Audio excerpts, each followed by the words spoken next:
Bonsoir à toutes et à tous, bienvenue dans Libre Ensemble, votre rendez-vous de la laïcité. Pour cette dernière émission de l'année, nous allons parcourir avec nos invités les grands dossiers qui ont marqué 2020, année ô combien particulière. Une crise sociale qui frappe les plus vulnérables, des libertés entravées, un droit à l'avortement encore remis en question, la liberté d'expression et la liberté d'enseigner en danger. Les obstacles ont été nombreux cette année en matière de défense de la laïcité, de défense des droits humains et on ne manque pas de défis pour 2021. Libre Ensemble, Vinciane Colson, Jacques Nizat. Pour nous aider à prendre du recul sur cette année et ses nombreux défis, j'ai le plaisir de recevoir en studio 3 invités, 3 membres du Centre d'Action Laïque. Alors déjà, bonsoir à tous les 3. Tout d'abord, Benoît van der Merchen, vous êtes secrétaire général du Centre d'Action Laïque. Bonsoir. Bonsoir. Sylvie Losberg, vous êtes directrice de la cellule études et stratégies. Bonsoir. Bonsoir. Et Hervé Parmentier, secrétaire général adjoint. Bonsoir. Bonsoir. Alors, on va commencer avec vous. Finalement, l'événement incontournable, évidemment, de cette année, c'est la crise sanitaire et la crise sociale qui s'ensuit. Une crise qui touche, on le sait, les plus vulnérables en fait, de la société. Mais c'est le regard que beaucoup, mais le Centre d'Action Laïque a posé sur cette question-là, comme une crise qui a révélé, ou plutôt amplifié, un certain nombre de failles qu'on connaissait dans notre société. On savait les difficultés sociales, on savait aussi un certain nombre d'inégalités qui frappaient des catégories particulières de la population. Et ces catégories de population ont souvent été victimes une deuxième fois, quasi une double peine par la crise sanitaire. On le sait, ce sont des publics avec lesquels le Centre d'Action Laïque a beaucoup l'habitude de travailler, qu'il s'agisse évidemment des femmes, des migrants, des usagers de drogue, des sans-abri, des travailleurs précaires, d'une façon générale de populations plutôt aussi, marginalisées, les détenus.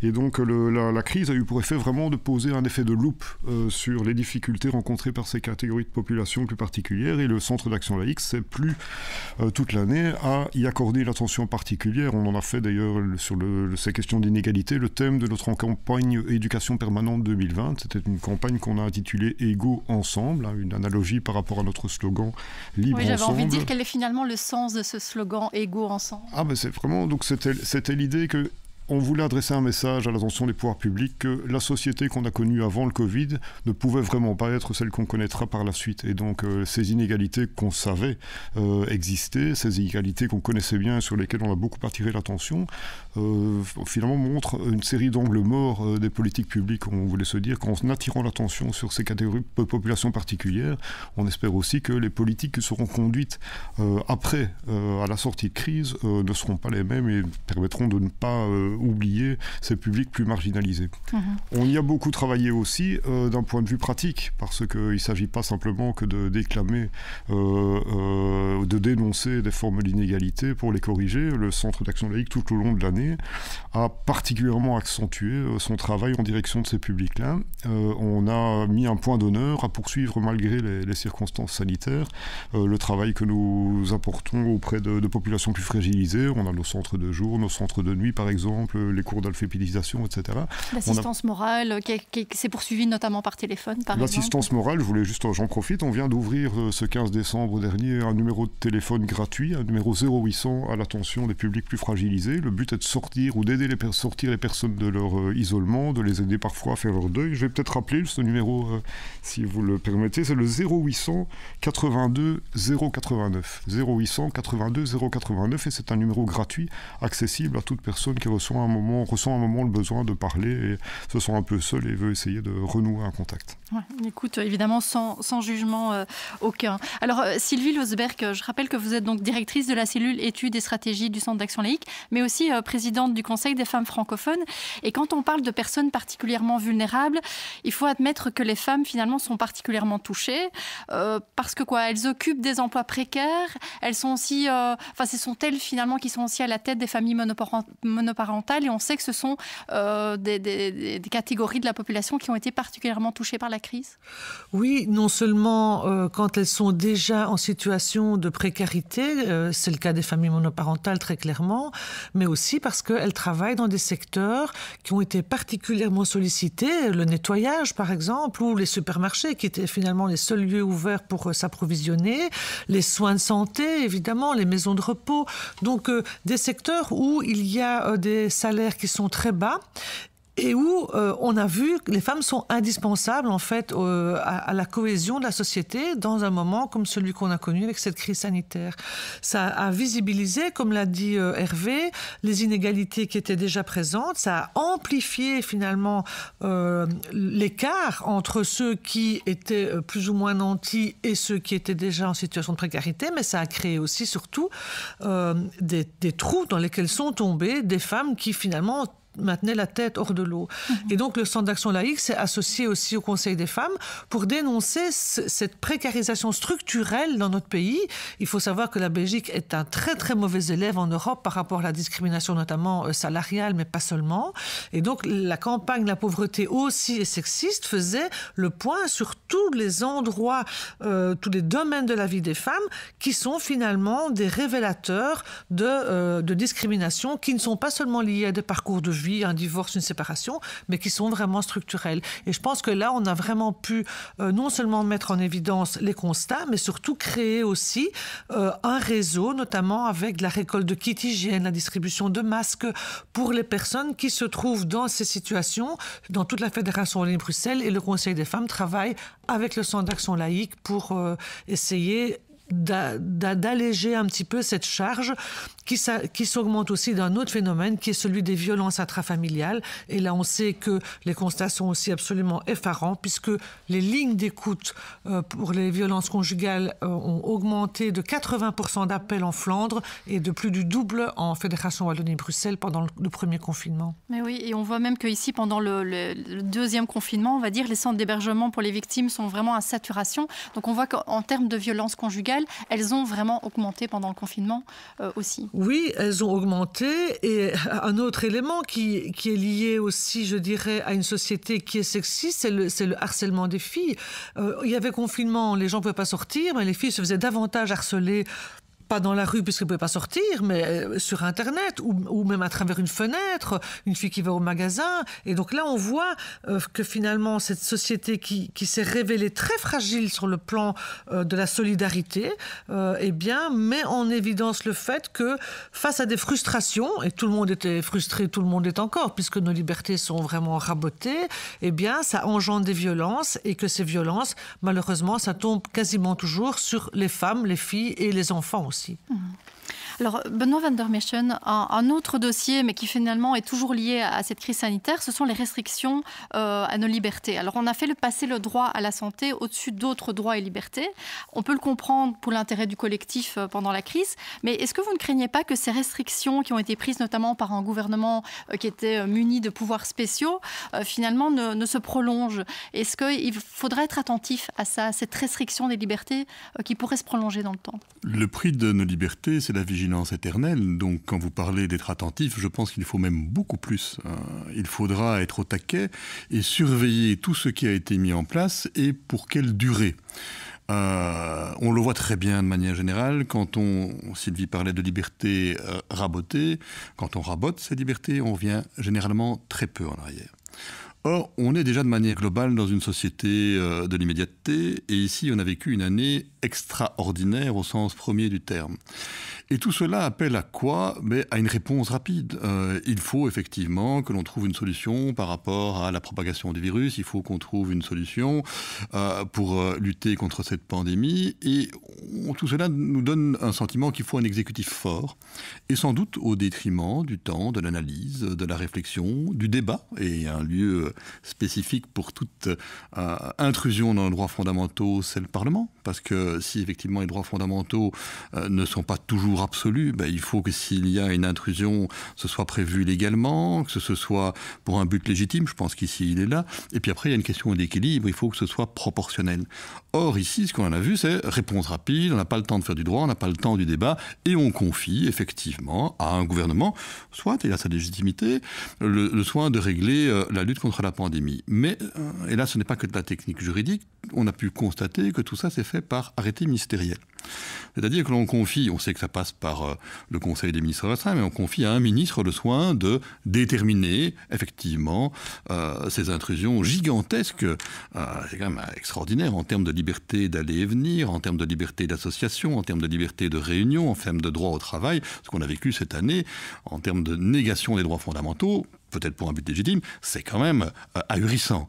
Et on fait ça par arrêté ministériel. Alors je peux comprendre la logique de l'efficacité, mais imaginez qu'on ait comme ministre de l'Intérieur un nostalgique de la collaboration. On a peut-être pu vivre ça sous de précédentes législatures. Mais à quoi on peut s'attendre? Et récemment, un arrêt du Conseil d'État, Chambre flamande, a sanctionné justement l'arrêté ministériel à propos de la liberté de religion en disant que le caractère proportionnel n'y était pas. Un arrêt qui est contestable à bien des égards, mais néanmoins, on peut s'éviter tout cela si, d'une façon ou d'une autre, on prend le temps de vérifier que ce qui est mis en place, pour peut-être de très bonnes raisons, est conforme d'une façon ou d'une autre au droit international et aux droits qui protègent les droits humains fondamentaux. Et j'ai envie de dire attention aussi parce que la dernière décision du Conseil d'État qui permet donc effectivement à des personnes anversoises qui souhaitaient pouvoir mener leur culte à 10 et dans une synagogue, attention aussi qu'on n'arrive pas non plus à une incompréhension totale dans l'esprit de la population avec une hiérarchie qui n'existe pas en termes de droits fondamentaux. Un intérêt privé, ici un culte, parce que ce n'est pas un service essentiel reconnu comme tel, comme pourrait l'être un restaurateur, invoque un droit fondamental, sa liberté de culte, alors que le restaurateur pourrait invoquer son droit au travail, et on octroie la possibilité de se réunir à 15 à l'un, qu'on refuse à l'autre, et dans une situation qui dure, qui s'éternise et qui risque de conduire à des catastrophes sociales. Donc il y a plein de questions qui se posent, qu'il faut pouvoir aborder sereinement, avec pour moi un lieu essentiel pour cela, c'est évidemment le Parlement. Oui, avec aussi un climat un peu sécuritaire qui se renforce parce que, alors on en a parlé il y a quelques semaines, par exemple les forces de l'ordre qui pourraient entrer dans les maisons pour vérifier que les personnes respectaient les mesures sanitaires. Et là, de nouveau, c'est important de rappeler des balises, rappeler par exemple l'inviolabilité du domicile. C'est essentiel de rappeler ça? Oui, parce qu'on voit bien qu'il y a une brèche qui est là potentiellement, en se disant à tel point on veut rassurer la population, s'assurer que ce qui a été mis en place en termes sanitaires soit respecté, on pourrait s'affranchir. En temps de guerre contre le virus, on s'affranchit des règles communes qui protègent les droits humains fondamentaux. La question toujours, c'est de voir quelle est la pertinence, l'efficacité et la proportionnalité de ce qui est mis en place. Vous avez raison de parler de cette idée des drones ou d'entrer dans les domiciles des uns et des autres. Attention, parce qu'effectivement, on l'a rappelé, nous, sur le caractère inviolable du domicile tel qu'il est prévu, entre autres par la Constitution, mais c'est aussi une dynamique, quand on entend les policiers qui nous parlent de ces visites, c'est une dynamique où ils vont là-bas parce qu'ils sont prévenus par des voisins. Et la société de la délation, c'est pas la société non plus que le mouvement laïque souhaite mettre en place. Je pense que ce que nous préférons, c'est toujours faire appel à la responsabilité des uns et des autres. Vous savez, moi je pense qu'on est dans une situation qui est quand même angoissante, morose, et en même temps nous avons un devoir d'optimisme, nous avons un devoir de croire en des jours meilleurs. Vous savez, au-dessus des nuages, à l'envers des nuages, il y a toujours un ciel bleu. Voyons ciel bleu du coup. Alors on ne va pas encore parler tout de suite de ciel bleu parce qu'il y a quand même encore un point cette année qui n'a pas été nécessairement positif et on sort un peu du coup de la crise sanitaire, mais un des combats historiques vraiment du Centre d'Action Laïque, c'est la défense du droit à l'avortement et un dossier qui a subi pas mal de remous cette année. Donc on voit, Sylvie Losberg, que 30 ans après l'adoption de la loi, l'allemand Mikkelsen, les résistances finalement au droit à l'avortement, elles sont encore bien présentes chez nous. Non seulement elles sont présentes, mais elles sont puissantes. Et c'est ça qui est vraiment inquiétant. C'est que il n'y a pas de souci avec les personnes qui ne veulent pas pratiquer l'IVG en tant que médecin ou qui ne veulent pas y avoir recours en tant que femme. Le problème ici, c'est qu'on s'est trouvé devant un parti politique qui a mis dans la balance sa participation au gouvernement en échange d'un refus de modifier, d'améliorer les conditions de la loi. Et tout ça, le CDNV en l'occurrence. Oui, mais le CDNV, en s'appuyant sur la NVA, qui n'est pas un parti très féministe ni progressiste, et surtout sur le Vlaams Belang. Et donc là, on se retrouve devant un Parlement qui est pris en otage, finalement, par un parti qui est quand même un des partis historiquement au pouvoir en Belgique, le CDNV, voilà, et qui s'appuie sur l'extrême droite pour faire échec aux droits des femmes. Et plus grave que ça, parce qu'il y a eu des manœuvres dilatoires, etc., tout ça pour qu'on n'avance pas sur des mesures qui sont finalement des mesures tout à fait, je dirais, possibles et qui sont répandues dans d'autres pays européens comme la Suède, où ça ne pose pas de problème. Donc on n'est pas devant non plus un casus belli, on est devant l'amélioration de mesures en faveur des femmes qui veulent y recourir, point. Oui, c'est ça. Et je rappelle que la loi, effectivement, il y a eu 4 renvois au Conseil d'État de cette loi qui prévoyait notamment d'allonger le délai dans lequel mais surtout qui prévoyait de supprimer les peines de prison et d'amende contre les femmes et les médecins, qui prévoyait que les femmes pouvaient choisir un délai plus court que la semaine d'attente. Donc on parle toujours de ces 18 semaines, mais il faut vraiment prendre conscience que cette loi, elle est en faveur des femmes, des accueillants et des médecins. Alors l'autre volet qui est vraiment inquiétant, parce que non seulement c'est vrai que les parlementaires étaient en nombre suffisant pour voter et qu'ils ont été empêchés de voter, donc ce que Benoît disait sur attention quand même à ces risques que l'exécutif finalement empêche le Parlement de faire son travail, eh bien nous avons aussi d'autres lois qui ont été votées depuis quelques années et qui sont à revers des droits des femmes et dont on parle très peu. La reconnaissance anténatale de paternité peut empêcher une femme de s'opposer à ce qu'on déclare à l'état civil sa fausse couche. Le mari ou le père qui a été reconnu de manière anténatale peut obliger une femme à déclarer sa fausse couche comme étant un enfant à l'état civil, avec une nouvelle proposition de loi qui dit que maintenant, dès la conception, on peut donner un nom de famille, donc ils reviennent avec ce dossier fœtus sur lequel on s'est battu pendant des mois. Et on a eu encore une proposition de loi complètement hallucinante pour enfermer de force les femmes enceintes qui auraient des comportements soi-disant défavorables au fœtus. Elle boit un peu trop d'alcool, elle fume des joints, eh bien on va la mettre en prison ou on va la mettre dans un asile psychiatrique parce que c'est considéré comme finalement une maladie psychiatrique. Et ça, on l'a vu, c'est un texte qui a été déposé au Parlement et contre lequel évidemment nous nous battons, mais il ne faut pas se leurrer. L'IVG, c'est évidemment un indicateur du degré de démocratie d'un pays parce que derrière ça, eh bien, ce sont des scénarios comme on en voit en Pologne ou en Hongrie qui nous guettent. Et là, je crois qu'aujourd'hui, on n'a pas encore pris la mesure de ce risque. Alors, vous parliez de la Pologne et la Hongrie. Alors, du coup, j'ai envie de me tourner vers vous, Hervé Parmentier, pour parler un peu de ce qui se passe en Europe. Et alors, j'ai l'impression que chaque année, on le dit, quand on fait le bilan, on parle de la Hongrie, de la Pologne et des atteintes à l'état de droit dans ces pays. Et c'est vrai que cette année, ça a été particulier avec effectivement l'IVG qui a vraiment été remise en cause en Pologne, les droits des personnes homosexuelles, lesbiennes, transgenres qui ont été remises en cause en Hongrie. Alors finalement, est-ce que l'Union européenne est toujours aussi impuissante face à ces deux pays particulièrement où les atteintes à l'état de droit sont prégnantes? Alors c'est vrai que la question reste préoccupante, c'est le moins qu'on puisse dire, et que le problème est un problème européen. Ça nous touche tous, ce qui se passe en Pologne, ce qui se passe en Hongrie, ça nous touche aussi. Mais ça se passe tant au niveau européen qu'au niveau de chacun de ses États membres. Au niveau européen, on sent que l'Europe a un peu de mal avec ses valeurs, a un peu de mal avec la proclamation qu'elle fait de son attachement premier à l'état de droit et aux droits fondamentaux. Et quand il s'agit de faire en sorte que dans l'ordre juridique des États membres, ces principes soient respectés, c'est parfois plus compliqué. On l'a vécu cette semaine, la semaine ici en mi-décembre, où le Parlement européen a finalement voté le budget européen. C'est un budget conséquent, c'est pour plusieurs années aussi. Donc le budget faisait l'objet d'un blocage précisément de la part de la Pologne et de la Hongrie, qui refusaient, ces deux pays, qu'un mécanisme soit instauré pour lier le fait de recevoir des budgets européens au respect de l'état de droit. Donc ça a fait l'objet finalement d'un compromis, mais qui quand même a pour objet d'affaiblir et la portée du mécanisme proposé par la Commission européenne pour lier donc fonds structurels européens et état de droit, affaiblir la portée du mécanisme et affaiblir son efficacité, parce que ça devient un mécanisme très compliqué à mettre en œuvre. Donc évidemment, il ne faut pas s'étonner à un moment ou à un autre qu'il y ait une forme de désenchantement quand les citoyens s'aperçoivent qu'en réalité, là où on devrait respecter plus qu'ailleurs peut-être l'état de droit, les principes fondamentaux, les droits et libertés fondamentales, c'est difficile à mettre en œuvre. Et c'est vrai que quand on voit d'un côté ces éléments de mise à mal de la démocratie, des droits fondamentaux, et Benoît a rappelé tout à l'heure combien c'était important la qualité démocratique de l'adoption d'un certain nombre de mesures.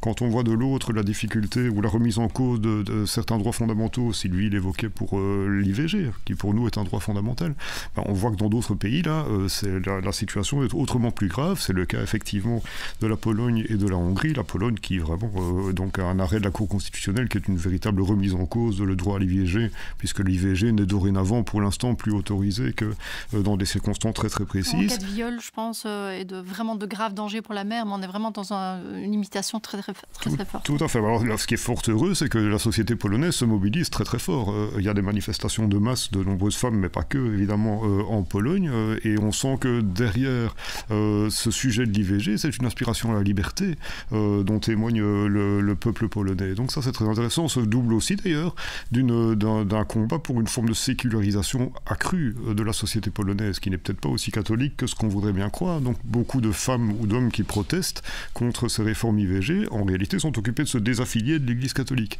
refusant à l'Église catholique l'argument que l'Église catholique représenterait 90% de la population, et donc justifiant l'influence constante et lourde de l'Église catholique polonaise sur les décisions gouvernementales. Donc là, il y a quelque chose d'intéressant, une aspiration à la liberté. En Hongrie, on voit aussi que c'est un peu la même chose, c'est des difficultés par rapport aux droits fondamentaux. En l'occurrence, ici, c'est un modèle d'inspiration chrétienne qu'on cherche à imposer. On le voit par rapport aux droits homosexuels, où vraiment ça devient très très compliqué d'être homosexuel en Hongrie. On le voit, donc une réforme constitutionnelle qui vient d'être adoptée, qui instaure le couple comme étant nécessairement un couple hétérosexuel. Le père, s'il y a des enfants, le père est un homme, la mère est une femme. Donc on dénie automatiquement le droit à l'adoption pour les couples homosexuels.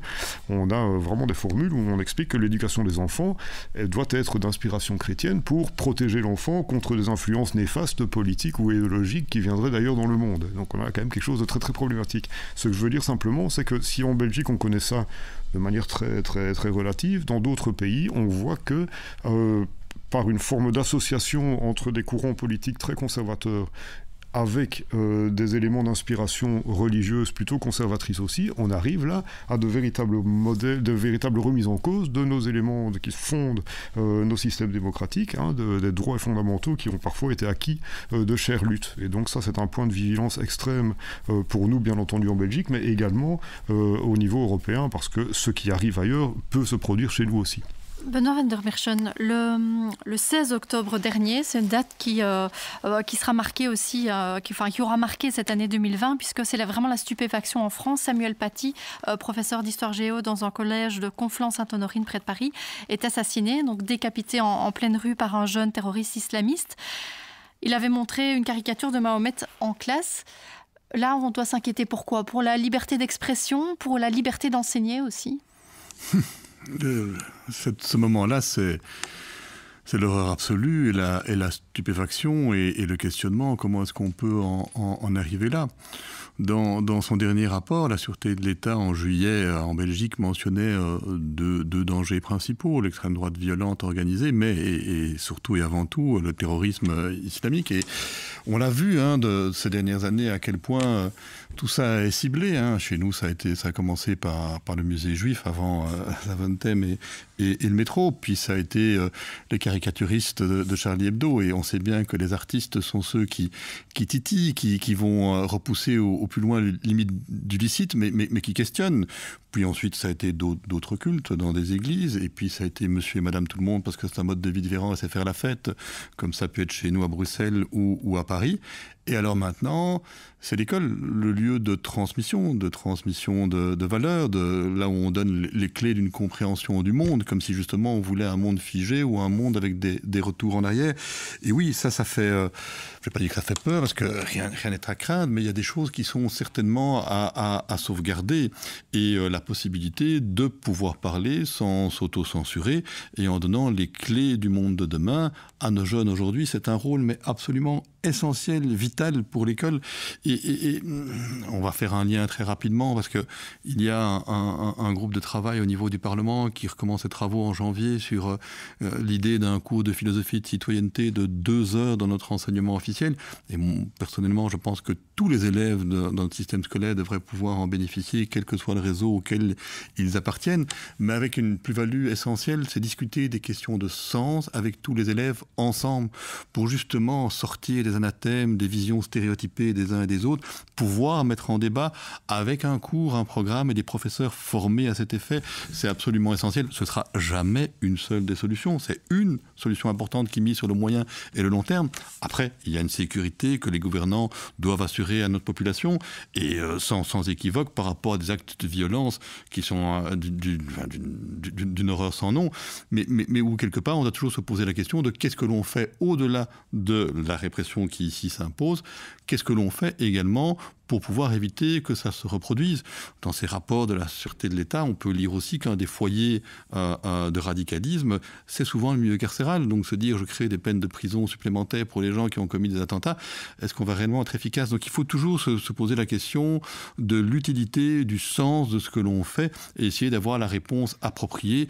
Et on sait qu'en matière de lutte contre le terrorisme, elle sera multidimensionnelle, la réponse, sinon on passera à côté de quelque chose. Mais elle passera d'office effectivement par l'éducation et par ce cours de philosophie et de citoyenneté qui, donc, je le rappelle, existe déjà sous la forme d'une heure aujourd'hui dans l'enseignement officiel et il y a des projets donc, de discussion pour la faire passer à 2 heures. Donc ce serait clairement un des défis de 2021. Alors quels seraient vraiment, il nous reste quelques minutes, mais quels seraient les autres défis pour vous, Sylvie Losberg, pour vous, Hervé Parmentier, de cette année 2021 quels sont vraiment pour vous les enjeux principaux de cette année 2021, les défis sur lesquels il va falloir travailler? Mais le premier, je pense, dans le prolongement du CPC, c'est la généralisation de l'éducation sexuelle à l'école. Donc là, vous savez que ça fait des années qu'on travaille sur ce dossier. On sort un livre en février qui fait le point sur les VRAS, qu'on appelle éducation à la vie relationnelle, affective et sexuelle, en Fédération Wallonie-Bruxelles. L'autre élément, c'est la lutte contre l'extrême droite, contre le racisme. Là, nous avons un dossier pédagogique qui fait le point sur l'immigration marocaine en Belgique à destination donc des élèves du secondaire, qui sortira aussi en premier trimestre 2021. Et parallèlement à ça, tout un travail sur l'extrême droite. On vient de sortir un livre sur cette thématique et je voudrais quand même revenir sur ce que disait Benoît et on l'a brossé et c'est un peu en filigrane de tout ce qu'on dit ici, c'est qu'au niveau européen mais au niveau belge aussi, cette violence d'extrême droite, elle est présente et elle s'insinue dans tous les rouages, non seulement de l'État, mais elle est aussi répercutée dans la société par finalement des logiques qui confrontent les uns aux autres, qui mettent en tension une identité par rapport à une autre, qui fait l'éloge finalement de la différence et cette confrontation, parfois même des discriminations, entraîne une société de plus en plus morcelée où finalement on n'est plus dans l'idée que nous défendons, qui est celle d'une société solidaire et universelle, c'est-à-dire où les droits sont égaux pour tous, mais où il y a finalement une concurrence des droits, parfois même une concurrence des mémoires. Aujourd'hui, je voudrais quand même signaler qu'en Belgique, on parle beaucoup plus des états d'âme des collabos que des états de fait des résistants. À cet égard, nous sortons d'ailleurs aussi une plaquette sur Arnaud Fretter, qui a donné son nom au pont ici devant le Cal, un pont qui vient d'être rénové et qui va donner finalement un peu d'ampleur à ce personnage absolument merveilleux qu'est ce jeune homme qui a donné sa vie pour nos libertés. Et donc, je terminerai par dire que ressouder la société plutôt que de la diviser, il y a aussi un risque qui pèse sur la façon de faire solidarité, parce que la crise sanitaire menace la culture. Et pour nous, la culture, c'est le lieu de l'émancipation. C'est là qu'il y a débat. C'est là qu'on peut mettre ensemble des points de vue différents et qui nous font sortir finalement de nos petits conforts de pensée. Et je crois que la culture a souffert, elle souffre. Et pour nous, c'est un secteur essentiel et les pouvoirs publics doivent vraiment investir maintenant pour sauver la culture qui fait sens pour tous. Voilà. Et c'est ça l'universalité aussi de la pensée. Oui.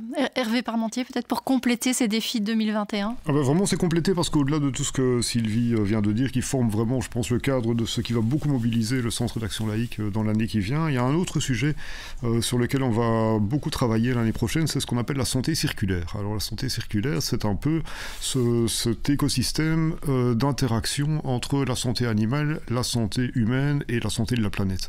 On l'a vu avec la pandémie, la dégradation de la santé de l'un a des impacts impact sur la dégradation de la santé des autres. Et donc derrière ça, il y a vraiment une série d'enjeux à caractère éthique qui se posent, qui questionnent la place de l'homme, qui questionnent finalement le rôle de l'homme par rapport aux autres espèces, qui questionnent finalement la liberté de choix de l'homme, de ses comportements, comment redonner à l'homme un peu de liberté dans des systèmes où finalement beaucoup de choses semblent lui échapper, comme ce qu'on a l'impression de subir dans l'impossibilité d'être acteur de son destin dans le cadre de la pandémie qu'on connaît aujourd'hui.